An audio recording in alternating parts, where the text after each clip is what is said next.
This is Democracy Now! I'm Amy Goodman. As we continue to look at Russia's invasion of Ukraine and the international response, we're joined by Anatol Lieven, Senior Fellow at the Quincy Institute for Responsible Statecraft, the author of numerous books on Russia and the former Soviet republics, including Ukraine and Russia, a fraternal rivalry.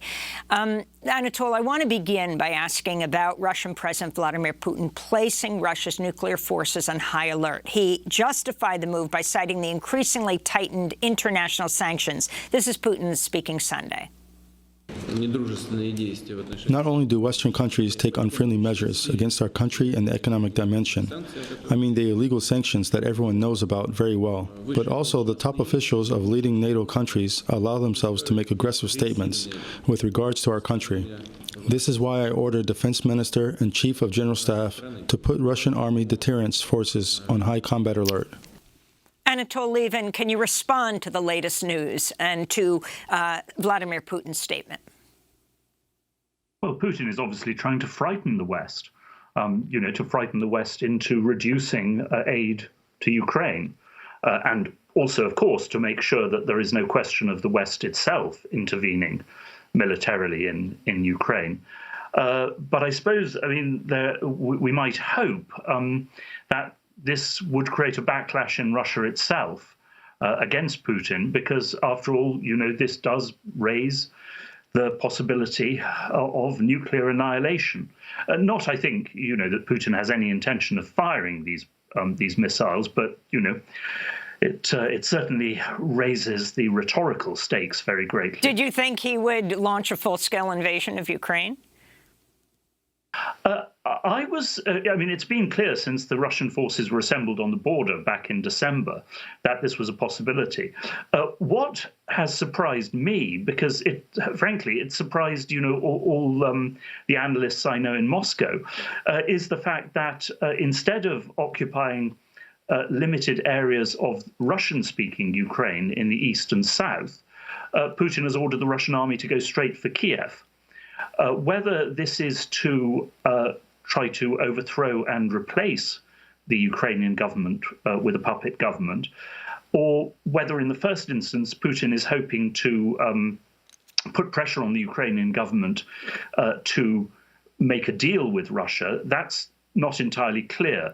At least, it would seem from the talks in Belarus that Moscow hopes to be able to pressure the Ukrainian government into a kind of surrender on terms. But of course, it is very unclear that that will be possible. So talk about the significance of the Belarus referendum this weekend, and also the fact that it looks like Belarus is poised to send troops in joining the Russian troops, and what it means for Ukraine to be meeting with Russia on Belarus soil, which initially Zelensky refused to do.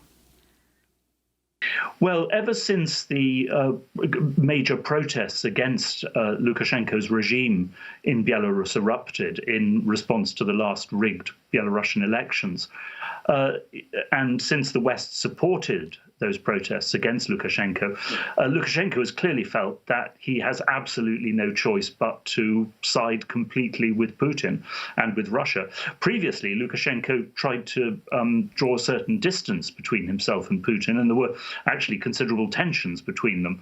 But now Lukashenko seems to think that Putin is his only chance of survival.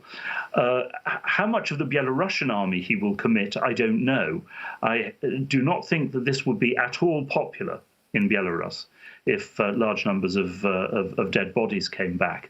But once again, Lukashenko is under so much pressure, he may feel he has no choice. The talks,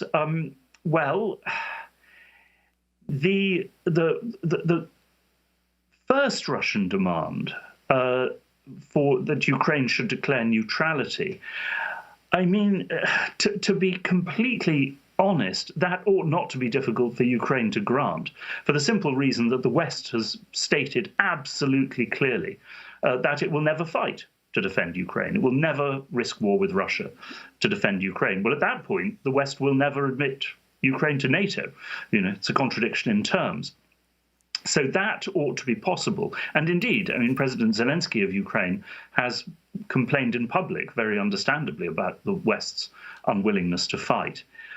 The other Russian conditions are more difficult, and one of those is what the Russians call denazification, which appears to mean that the Ukrainian government should itself suppress and crush the extreme nationalist forces that you mentioned, the Azov Battalion and others. Demilitarization means, of course, a complete break with any kind of military ties with the West. And then there is the question, and we're not sure whether this would be the case, but whether the Russians would insist on Ukrainian recognition of the Russian annexation of Crimea and the independence of the Donbass. Though that has not been part of the official Russian demand yet in public, but one can well imagine that that might be what the Russians would demand when the talks begin. And that would be, well, look, from a standpoint of reality, Ukraine is not going to get Crimea back ever, and indeed would not know what to do with it if it did, because it would obviously increase, a recalcitrant Russian population in Ukraine. And the only way it can get the Donbass back is on the basis of a treaty of federation with complete autonomy for the Donbass. And so far, Ukraine has been, completely unwilling to do that either. Whether Ukrainian feelings are shifting on that, we will have to see.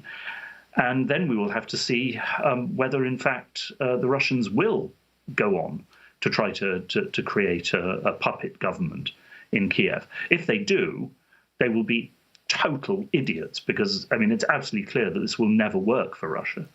So talk about the level of protest inside. I was talking about the spokesperson, 24-year-old daughter, Liza Peskova, no to war, issuing that on her telegram. 6,000 Russians arrested in these massive protests across Russia. Berlin, somewhere between 100,000 and 500,000 people protesting. But the risks people are taking within Russia. Did you expect this level of protest? And how will Putin deal with this? They're trying to control the information enormously, what gets into Russia, but clearly that's breaking down. You even have now Meta, Google, and I think it's YouTube that are cutting off the Russian ad revenue from their sites, their platforms. Yes, well, I did expect protests, but I think future protests will be greatly influenced by the Western sanctions that have been brought in, which will, hit not just ordinary Russians, but, will really hit those educated Russians, who have got used to traveling to the West, to studying in the West, to going on holiday in the West. And that, of course, includes the children of the Russian elites. And we should remember that it was the revolt of the children of the communist elites in the 1980s which helped bring down the Soviet Union. So I think this is something that Putin has to be very, very worried about.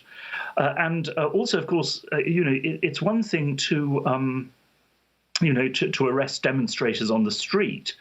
But when the children of your top officials start cursing those officials over the breakfast table, then, of course, you might see the beginning of the crumbling of the regime from within, especially, of course, if the Russian economy really, as a whole, declines as a result of these Western sanctions, and if the Russian war on the ground, rather than producing the quick result, which Putin obviously hoped for, in fact drags on into a bloody quagmire. Finally, and we just have 30 seconds, do you see this as Putin rationally reacting to NATO expansion or just Russian imperialism? Well, it's Russian nationalism.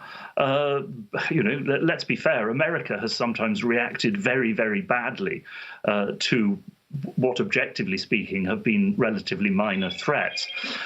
So the question is just how committed the Russian elite as a whole is to what looks like becoming a horribly costly war for Russia. Anatol Lieven, we thank you for being with us, Senior Fellow at the Quincy Institute for Responsible Statecraft, author of numerous books on Russia and the former Soviet republics, including Ukraine and Russia, a fraternal rivalry. Coming up, President Biden nominates Judge Ketanji Brown Jackson to become the first Black woman on the Supreme Court. Stay with us.